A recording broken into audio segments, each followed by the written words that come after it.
Here in the Northern Rockies, dark winter months are outlasted in basements, dens, and nooks where kindred souls gather together to share intel, swap fly patterns, and relive the memories from seasons past. This gathering spot, known locally as the February Room, is the inspiration for this podcast. No matter the season, the door is always open to those with a fly fishing story to tell. Brought to you by CD Fishing USA, the North American distributor for composite development fly rods and accessories.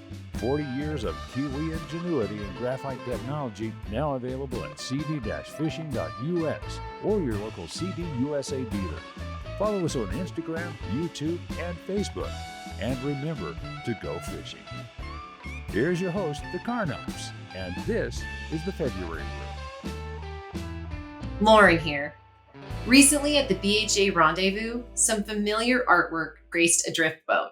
I just had to meet the artist, and he was gracious enough to give me a piece of what he refers to as Americanism, depicting Bernie Sanders and Bison Man riding a bald eagle. Thanks for joining me, Ed Anderson. No problem. Thanks for having me. Anytime that Bernie Sanders and mittens inspires somebody, I feel like I've done my job. So, well, score, because it's in my February room, and every time I look at it, I'm just like, wow, how did you even come up with that idea and concept? I don't know if you've noticed, but over the last year and a half, things have gotten a little weird in our country here, and just watching how people act to each other and on social media and things, it has Bernie Sanders and that dude from the January 6th riot at the Capitol, both riding together, and I don't know, it was a thing, everyone needs to just relax. We're all wrapped around the axle right now, and we've been stuck in our homes, and politics and the plague and all the stuff. It was just we need to, I don't know. I don't know where it came from, but I think it's also very needed because I mean, first off, very serious conversations are always taking place, and sometimes that can kind of bring you down. So just to have something that was it's actually a really great painting. I don't even know if you paint and stenciling, but it is so well done, and it made me laugh. And I was like, gosh, sometimes you need a little bit of a break from it all, and just to kind of look at it and be like, that is actually real ridiculous. I mean, that guy from the riots, and then Bernie Sanders with his mittens. And if you look at it, you're like, yeah, the country is a little bit crazy in that picture. And so I have this thing. So I always call myself an Americana artist. I get to travel and do a lot of fun stuff. And my stories are what the art comes from. And then actually Americanism is a term that I've kind of used as the American ridiculousness, because we are I'm sure we're going to talk about fly fishing. As Americans, we do all kinds of ridiculous things, and fly fishing in particular is extraordinarily ridiculous in that you travel long distances to go hook a fish in the face and just win that little battle, and then you put it back.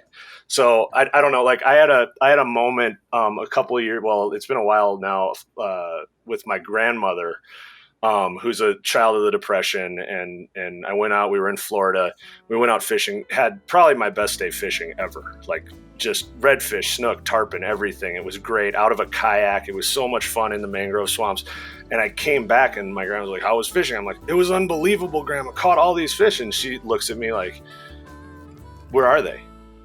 And I go, well, but we do catch and release, Grandma, and this is the sweetest lady in the world. And she looks at me and she goes, why would you hook a fish in the face to put it back in the water?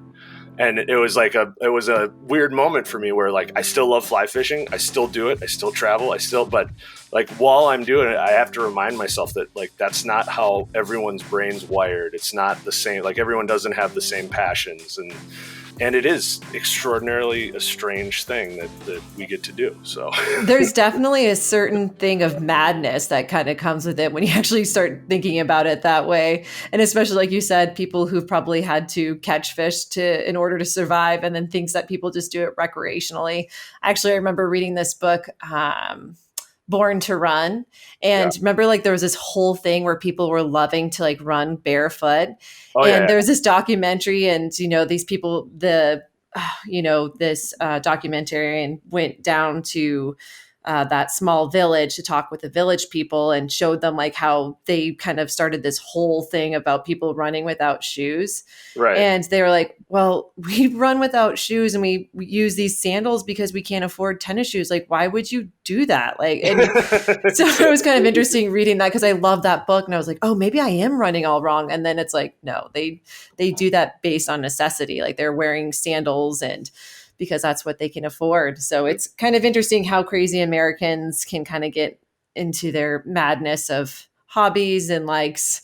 But I know you were just saying that you base your artwork based on stories, and you've had your artwork has graced the covers of many outdoor magazines and has been showcased in magazines. And actually, this past Backcountry Journal, your artwork is covered is the cover for the magazine. And so I'd love to hear a story that really resonates with you from one of your pieces of one of your artwork. Oh wow, one in particular story. That's a hard thing. I mean, the biggest deal for me is, and I know writers talk about that the only way to write is write what you know, and I happen to be a fishing and hunting guide. So I know, going out in the woods and being on the water and catching fish. And so a lot of my stories revolve around that. But, through all that storytelling, I've also gotten to work with the pro bull riders and Nissan and learn about other people and things all over our country that is, those are it's a whole storytelling aspect to the art that I create.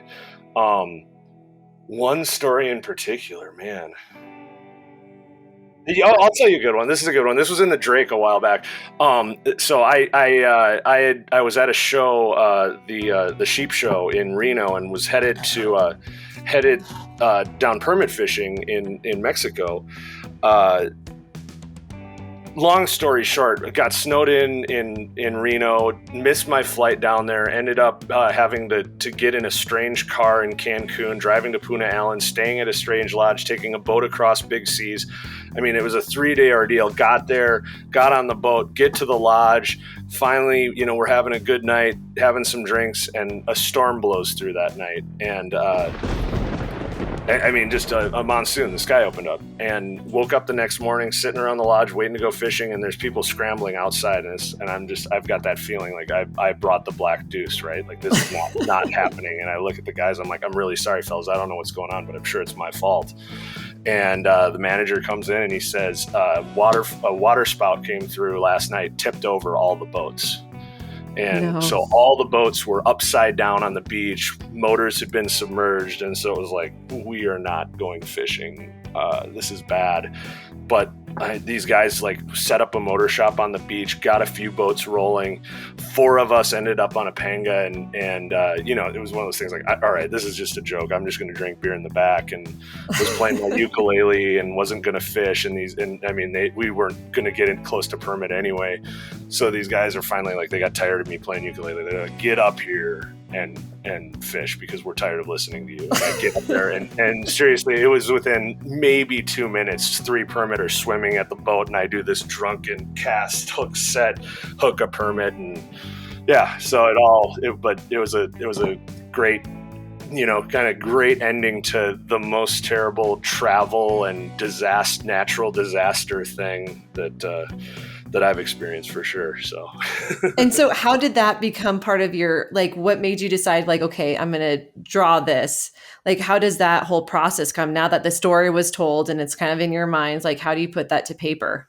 Well, a few years, so the way I put it to paper is I came to the conclusion a couple of years ago that we just don't have the patience as people anymore because we're all tuned into our phones to tell long-winded stories. At least I'm not a good enough writer to keep people engaged over pages and long words, but I can draw some illustrations and I can write, 100 or 200 words and tell the same story in one frame. So while you're scrolling through Instagram, hopefully the images draw you in and I can get my point across really, really quickly. It's a thing I thought about. I've been real involved in Western Art Week up in Great Falls, Montana. that's based around Charlie Russell. And I mean, the reason Charlie Russell was Charlie Russell is he was living in the West, drawing the pictures of the Native Americans that he knew, the cowboys getting into drunk fights in bars. Like, his story is the West, and that's why he stands the test of time. Again, writing what he knows or painting what he knows. And so, yeah, draw a bunch of sketches, put them in one frame, try to tell your story, and then if a painting lives on from that, great. So, well, and just even like how you said that your picture says exactly your story, looking at the one that, just for reference, the Backcountry Journal one with the bull, like, and his breath is coming out. I mean, It looks like, okay, it's like telling me, I'm like, okay, it's cold. Like, he's up to something's not making him very happy. Is he feeling threatened? And I just think you do such great job with coloring. Can you tell me a little bit of how you got into drawing? Like, did you just wake up one day and thought, hey, I'm going to put this skills? And there's a little bit of that. I definitely, I grew up with it. I drew my whole life. I went to a really advanced high school art program and really had a great teacher there who cultivated a lot of my ideas and helped me grow there. Ended up in architecture school and got an art degree while I was there. But then I went in the military and it kind of got lost for a while. I ended up doing real estate when everything was going crazy, between 2005 and 2008. And then when the bubble burst, the only trade I've ever had is my art. And so I was basically unemployed. I was doing chalkboards for bars and restaurants and doing paintings whenever I could, and ended up getting picked up by Gray's Sporting Journal for a couple of their covers, thanks to another great fishing artist, A.D. Maddox, who introduced me to those guys. So the fates kind of kept me with it, and now I'm lucky enough to make some money doing it. how does it feel when you see your artwork in the magazines? I mean, now I have so many great publishers and content creators and editors that I work with that it's kind of part of the gig, and sometimes it's a real grind even to get it to that point, honestly. But like those first experiences, like that's what started. I mean, I was doing graphic design and I was doing chalkboards, and then it pops up on Gray's Sporting Journal, and like overnight I had collectors who were looking for my work, and I was like, oh wait, like this is something that should happen to somebody at the end of a career. It's not like supposed to launch a thing. So I spent 2 or 3 years like really trying to figure out how that business works and how art works. And now it's so rewarding, but it's all part of my storytelling. When that cover appears on the Backcountry Journal, that was a story that was coming back from Great Falls and going to the National Bison Range and watching those animals and getting to paint that icon. And, hopefully I do a good enough job. And I think that's kind of why guys like backcountry hunters and anglers pick that stuff up. So I don't know. Well, and kind of like you definitely have a stamp. Like, I know exactly, like, I had never met you before, but I had followed you on Instagram before going to Backcountry Hunters and Anglers. So when I saw that boat, I was like, oh my gosh, I follow this person, but I didn't know who you were because there wasn't too many face pictures of you. Yeah. And so I think your buddy was there, and I was like, are you Ed Anderson? And he's like, yes, I am. But then he was like, no, just joking. Here he is. And I mean, first off, you just have such a signature. Like, I think with any artist, that's when you really become yourself, is like when you can look at something, you can recognize it. You're like, I've seen this before. I know who this is. So it was so good to put a face to the artwork. Can you, no, seriously, in the boat. I don't put very many. I don't like my picture hanging around because I'm extraordinarily ugly and people don't need that in their lives. No, you're not. Like the nightmares that would happen to little children all over the world. I couldn't live with that. But the style is, I mean, it's ever evolving, and it's all based on my sketchbooks. I think I showed you my journal while we were at the event, but yes. I live in that. I draw pictures and I take a bunch of crappy paint and I dump it on a page, and then I draw around it and I figure out how, what works and what doesn't. So, I kind of call it a controlled mess because that's what it is. But again, I've been doing it my whole life. I'm sitting here in my office looking at all my journals that over the years, like I can pull out my stuff from when I was 16 traveling around and playing baseball, and like it's grown and it keeps evolving, and hopefully I get to do it long enough where I keep making it better and it does something new the next painting I'm working on. So.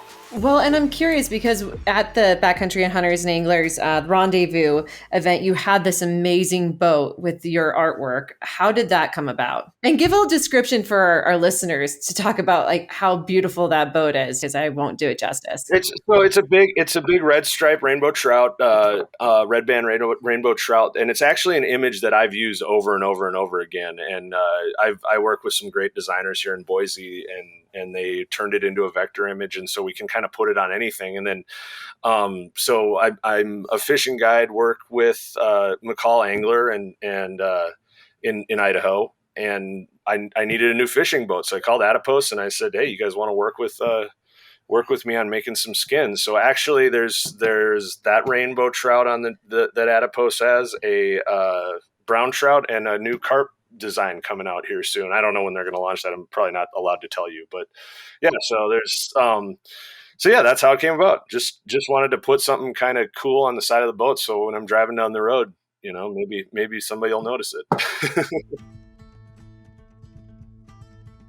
Introducing the Triced All-Fly Kit, Composite Development's latest game-changing innovation.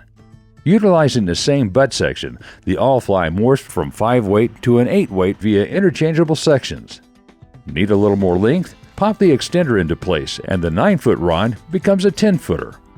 All housed within an ingenious tri-folding magnet rod tube, the All-Fly is the most versatile fly fishing tool ever devised, negating the need for multiple rods. Switch from delicate presentations with tiny parachutes to hucking gaudy coneheads. This package must be seen to be believed. Go to cd-fishing.us, click the video tab, and see the Triced All-Fly in action. And remember to go fishing. Tell me about your evolution of fly fishing. Like, how did you get into fly fishing? Because you grew up near Minneapolis. Yeah, correct? and came out to Idaho with the Air Force, ended up in McCall doing some real estate redevelopment, and kind of my first project, that's a long, boring story, but I was looking for a ski condo and found this gigantic house that was falling in the river, and called my dad and said, hey, I got an idea. They're doing this ski resort. Let's do a lodge. And I was Wow. a backcountry ski guy, and that was kind of what I wanted to do. I really hadn't fly fished. This is 2003, I think. So really hadn't fly fished. Really didn't hunt very much. And we were going to service Tamarack, which was like the first destination ski resort in 27 years in America, and got that business, and it started going great. Everything was all hunky-dory. And then again, when things collapsed in 2008, 2009, we needed new revenue sources. I was kind of pseudo unemployed doing artwork in bars. And so I had a really good friend who was a fly fisherman and bow hunter, and he kind of taught me the ropes, and we were trying to discover new revenue sources. And I was in the field like 250 days a year trying to figure out if we could hunt and fish around there. And that's how it started, and it's grown into a whole thing. Yeah, doing all kinds of saltwater stuff now, and bow hunting. We do elk and deer hunting and all kinds of stuff. So yeah. That is so awesome. Yeah, during the recession, we ended up having to move to Peoria, Illinois, because our company closed shop here in Missoula and relocated us. Great experience. And it was, got to meet some really great people and met some really amazing friends. But you definitely had to be inventive of like how you were going to survive that. So I'm happy to hear that you guys figured out something that worked out. And it's also like during the pandemic, were you able to really foster your artwork a little bit more during this crazy time? Obviously creating some cool Bernie Sanders. It was definitely different. And for anyone who does follow the social media account, there were some weird things popping up, and I drew a lot of stuff that I couldn't show the public. No, it was a strange time. Like a lot of the marketing people that I work with, they kind of went away for a while. A bunch of people got laid off or moved jobs. Mm-hmm. I've got twin daughters that are 9 years old, and so they were home from school. My wife actually works with the CDC in immunizations, Wow. in a public health capacity. So, she was extraordinarily busy and just trying to figure out how to keep the wheels on. Like a lot of people, kids are kids are home. We ended up raising chickens, and now I got like 20 chickens that live in a Mormon chapel out in my yard. And so, yeah, it just, just life changes. Like we figured it out like everyone else, and hopefully we're on the back end of this thing. Yeah, 100%. Well, it seems like you're coming up on top. I was curious because you say you have to talk with like a lot of marketing people, like when it comes to your artwork. Do you just send them like when you're kind of if like a magazine's reaching out to you and like, hey, we have this new article that's coming up? Are they putting like their hands on like what they want to see, or they can like you can do whatever you want to? It really depends. Like, I am not a very good illustrator. Like, when editors come to me and need like XYZ drawings, that is not my forte. I do it, but I look at great illustrators and I find the work so wanting when I try to do that. But no, I mean, I've just spent so much time at trade shows. Really, that's where I took the art to the street. Really, instead of doing galleries like most people do, I started going to like Rocky Mountain Elk Foundation and Sheep Show and ICAST, and so that's where you meet all the marketing folks. And yeah, they either want designs or they want something to be in a magazine. It just depends. Like I'm kind of I just draw the pictures. I don't know. Well, they're very well done. Is there like one that you love to draw the most? Like, is it the animals, it's the fish, or is it people, or is it just kind of like whatever's going on? I actually, before I started doing the animal stuff, I did black and white portraiture of people. And I still have a very, very strong spot in my heart, especially when you're talking about Americana and the American condition. I really hope to go back that way, and I've got some really strong commentary I want to give on the American West, and it's only going to be able to be done through people.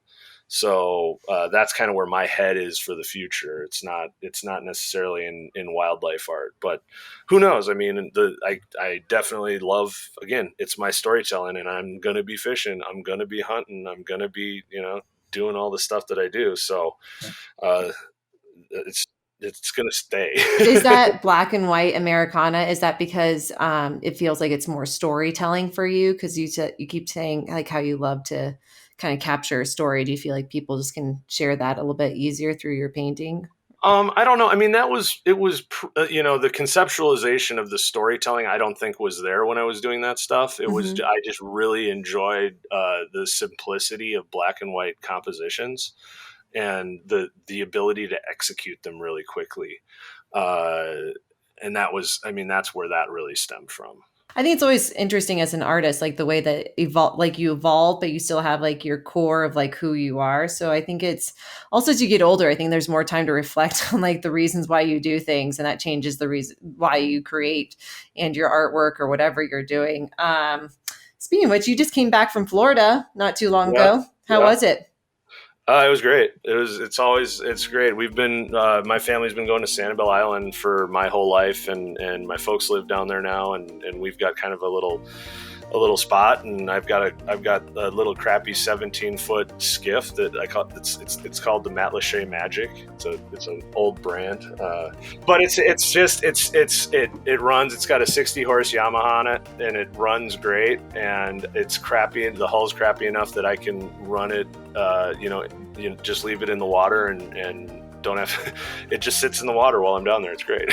So how does that work? Do you just go by yourself and just kind of take the skiff out? I go down there and usually bring some friends down and do I'll have some art clients that want to go fishing or people who've helped me out along the way, just try to return favors. And especially when it's like November, December, January in the North Country, it's easy to find people who want to go down and get on the water. So, oh my gosh, 100%. And even though like right now we're just like in this crazy heat wave, and it's like, gosh. Yeah, I mean, it's only right now is the hot part in Florida. It's July and it's not 90 degrees yet. So isn't that crazy? But I mean, at least you're like right by an ocean, so that way you can probably jump in. But the other day I just went on the gorge and just jumped in the river, and it just felt it felt so nice just to kind of cool the body system down because it's so stinking hot. Yeah. Do you have an amazing fishing story for me from your adventures in Florida? An amazing. Or one that went So sideways. not an amazing story, but I had a good friend come down. He's kind of a client friend, came down and he brought his son who'd never done any saltwater fishing, done a lot of trout fishing. And I mean, like guys who are saltwater dudes, like they'll tell you it's just a different game. And this was a kid who was really underprepared to be on the water and be tarpon fishing for giant tarpon. And so we're going out pre-dawn, going to the spot where I think there's going to be some fish, and I'm softening him to the fact that tarpon fishing is just hard, man. There's so many things that can go wrong. You got to be able to put a cast on. We don't have the water clarity here that you do in the Keys, so it's not like you're going to be able to see the fish for long. Making all the excuses up to just kind of let him know it's going to be a hard day. It's going to be hard, and it's going to be hot, and not apologizing, but it's just I don't know if it's going to happen. And we get out there, and the fish are rolling everywhere. Jeez. And he gets up on the bow of the boat and just tries to figure out how to strip line to his feet, makes a okay cast for him, I guess, and hooks a fish on the first cast. No way. And yeah, I mean, we ended up landing it. It was a little bit under 100 pounds probably, and he was just and that day he probably hooked 5 fish. We jumped, I don't know, we jumped 5 and probably landed 2, but yeah. So do you think you've ruined fishing for him now? Well, no, because I mean we did end up having some really tough days. Like there were a couple days where I couldn't get on fish, and we got on fish, and then he couldn't, it didn't happen. It just happened. The planets aligned that moment of that day, and bang, that's unpredictable. Oh gosh. Well, it's so funny because I go, when I was learning how to go hunting, I was just kind of more of a spectator. I'd always just follow Justin out in the woods. And I remember the first time we went elk hunting, and we just saw, we saw so many elk. We got into, they were all laying down, and Justin bugled, and I was just right next to a cow. She was sitting next to me, and he didn't end up shooting one because he has a recurve, so he has to be pretty dang close. And, we were walking, and I remember I looked to my left, and, we aren't talking to each other at all, right. Just walking in the woods. And I remember looking to my left, and there was a nice bull, and I was like, God, do I tap him? Maybe he just wants to pass this elk. So we're going to pass this one and find more elk. Cause I just thought that was my experience with elk hunting, is that you get to choose which one you want. You just go, as long as you go hiking way up in the, if you keep going up the mountain, you get to choose whatever elk you want. And so I was like, I'll just tap him on the shoulder and see if maybe this one's good enough for him to shoot. And I remember I tapped, I'm like, you want to shoot that one, or should we just keep going forward to see if it's a grocery store? So I always imagine and then ever since then, I guess with reflection, and we've gone elk hunting so many times together with, it's lucky if we get to hear a bugle at this point. And I always remember that day thinking that's how I thought elk hunting was, that you just, as long as you put the footsteps in, you're promised an elk. And so I imagine this boy probably thought, with the amount of tarpon that he caught, that he was probably oh, this is what fishing's all about. You just have to have a good attitude. But I did shoot my first bull, not this last fall. Congratulations. Yep. First time. I think I put 5 years just following him, because I'm also very I didn't grow up with elk hunting or fly fishing. The saddest stories or the worst stories is something that you shot, that you wounded. And everybody can remember that story. It's never the kill that they'll talk about. It'll be the one that got away. And so I was always trying to prepare myself mentally if that ever happened to me. So luckily it didn't. And I'm excited about next fall, but I'm also always have that in my back of my mind, make sure it's a good kill and ethical kill. But back to McCall, because McCall is beautiful. Don't tell anyone. McCall's bad. The whole place is on fire. The water is boiling over. Oh, and there's locusts. Nobody needs to know. It's just not as ugly as Missoula, though. Missoula is so much. Yeah. No, obviously we're McCall is very busy, and especially through COVID, we've got significant housing issues up there, employee problems. Because it's such a great place, and everyone wants to be there, including all of the West Coast. So they are coming in droves. Well, and I have, I moved to Missoula. I went to school here in 2004 at the University of Montana. And so I guess growing up in Colorado Springs, I always still feel, though I've been here for so long, that I'm still considered an outsider. So sometimes, like, when I'm like, Missoula's getting so big, but I'm like, shoot, I mean, I guess I did move here. It's hard to tell people not to want to move here because you want to protect it, but then also you're like, well, I guess I understand because I did the same. It's a weird place to be in if you're not born and raised here, because you're like, I guess I understand why you want to move here because that's the reason why I moved here, but it's also like, can we just let's keep it calm. For sure. With McCall, like what's kind of like the fishing in the river, like are the fish pretty hard to catch, or give me a little bit of information about your home waters? McCall is a place that we say it's a place of windows. Like the windows open and close quickly, and you got to know where to be when the water's good. And it's only McCall's only 5,000 feet, so and it's on the edge of the Oregon Desert, obviously. So we get a lot of hot weather. We don't have great tailwater there, so the temperatures tend to heat up in the river. The North Fork of the Payette runs through the valley there, and all the rivers and creeks heat up relatively quickly. So, early season, you can get some good fishing. Fall, you can get some great fishing on the rivers. Otherwise, like midsummer right now, it's the game is all mountain lakes, and we've got a lot of great mountain lakes up there. It's just different. It's a heck of a lot of fun. So with the mountain lakes, like do you have to hike up there, or is there like dirt roads that you guys take? Both. We do. We do. We've got some great little day hikes that we do up to some spots, take some flow tubes once in a while, depending on the lake. And then we've got a bunch of lakes that you can drive into, and we put the drift boat out, and all things working out great, you might get some dry fly action. So it's not just the standard still water, drop a crominid to the bottom. It's, we get some pretty good hatches, and most of the fish are eating on top. Well, and also I know you did the artwork for McCall Anglers. Is that fish based on fish that you caught up there? Yeah. That fish is that particular fish is a legendary fish. We caught that in some very, very skinny water a long time ago. Well, tell me the story. Well, I'm reticent to tell you the story, but needless to say, it was on the North Fork of the Payette during a drake hatch. Not a lot of, we don't get a lot of fish in the river there during the drake hatch. There's a lot of whitefish, a lot of pike minnows, and we caught a really gigantic rainbow trout. It was great. Were you able to see him, or was it like a complete surprise? It looked like we saw him eating, and it was probably a female. Yeah. Saw her eating, and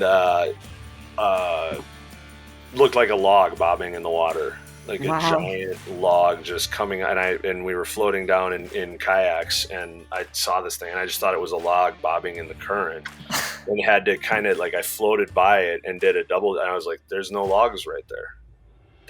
I think that might be a fish," and like stopped and got out, like watched it.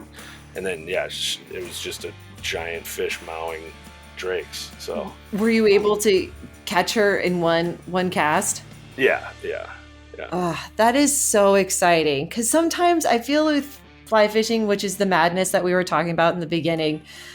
I went on a bike ride. Me and my girlfriend biked 7 miles, went into the small stream, and it looked so promising. Like everything was there, right? There was some great rocks, there was some shade, and it looked so welcoming. And we were only able to cast probably for like, go fishing for like an hour, because then a storm rolled in. Yeah. But, sometimes you get so let down. So like when you hear these stories of like someone catching a great fish and seeing it, I'm like, yeah. Because I was hoping for that. Like I was hoping that like at one point I was going to go walk up and take a turn on the bend, and I saw this great spot. I'm like, and I tried everything. I was like, I'm putting a dropper on this. I don't care. Like it's not even eating or dry. Like I'm going to catch one of these fish. And sure enough, nothing.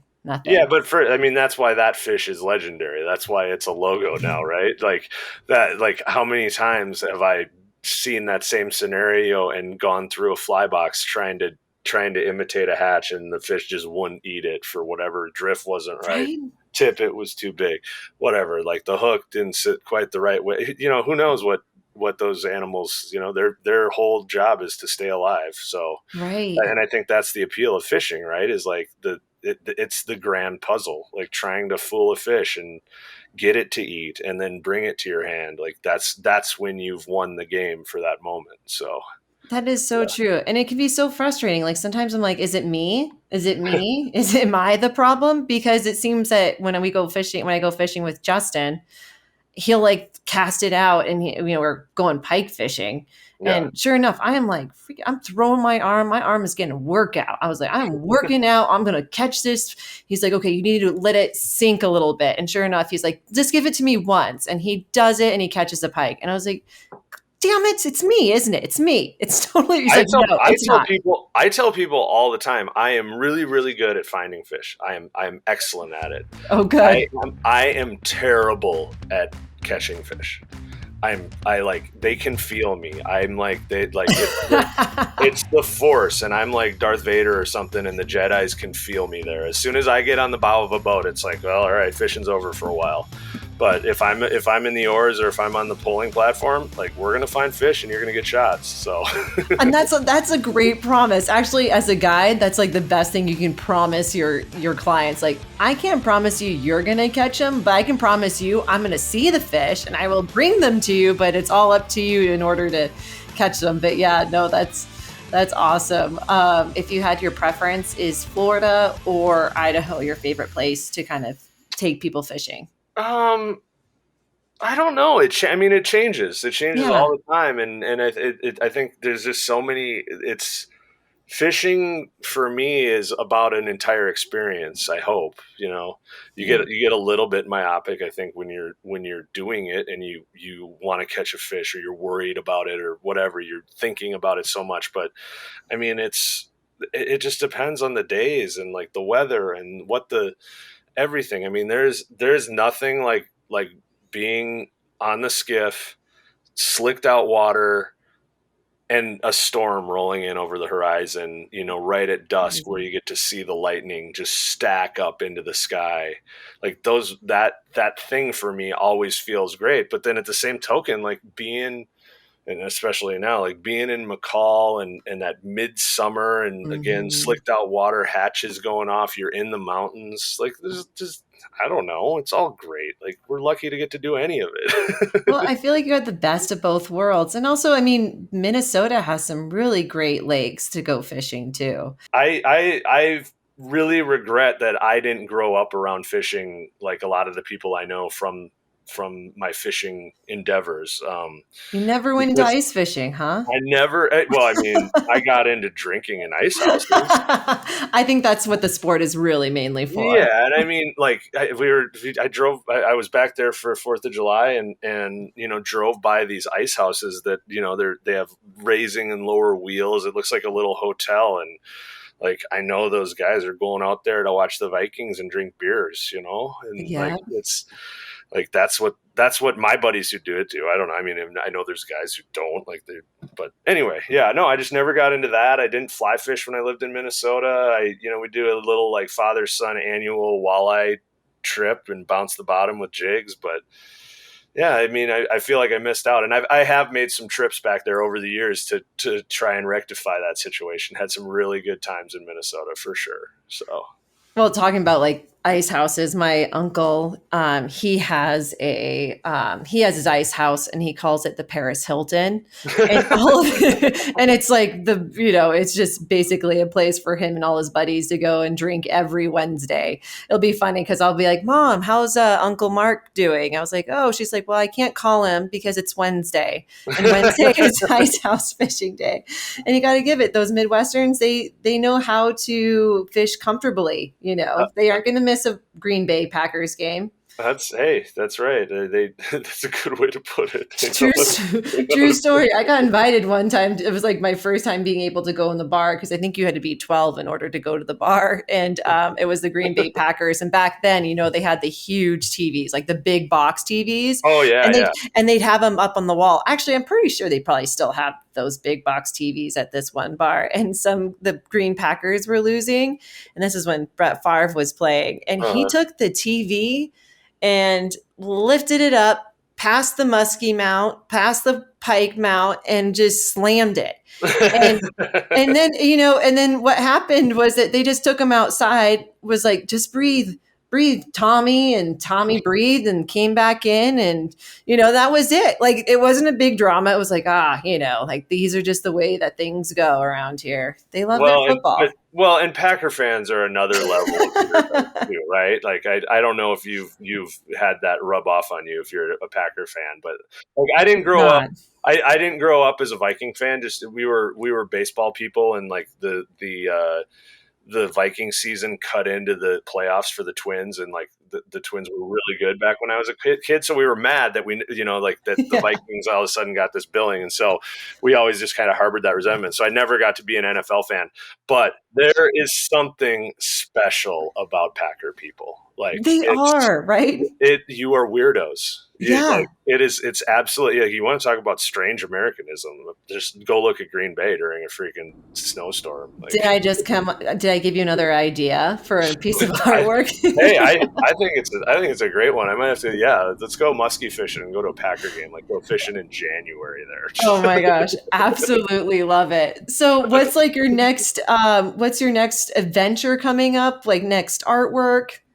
Next artwork, I don't even know there's a big project that's going to be coming out with Gerber that I'm pretty excited about. I don't think I can divulge too much of that, but Gerber gear, knives and things. Yeah. They've got some great people in the fishing industry that we all know, and got to draw some pictures of them. So that's kind of cool.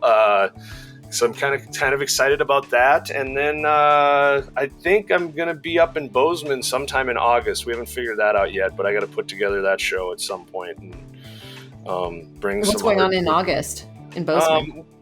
There's like a gift shop. If you've ever flown through the Bozeman airport, I call it Floor Art. I've worked with a company up there for years and years and years and years. And so my artwork's all over the Bozeman airport, and they sell it so fast that they just don't hang it up. They just put it on the floor. So there's like, if you ever fly through Bozeman, you'll see the wildlife art in 3 panels on metal.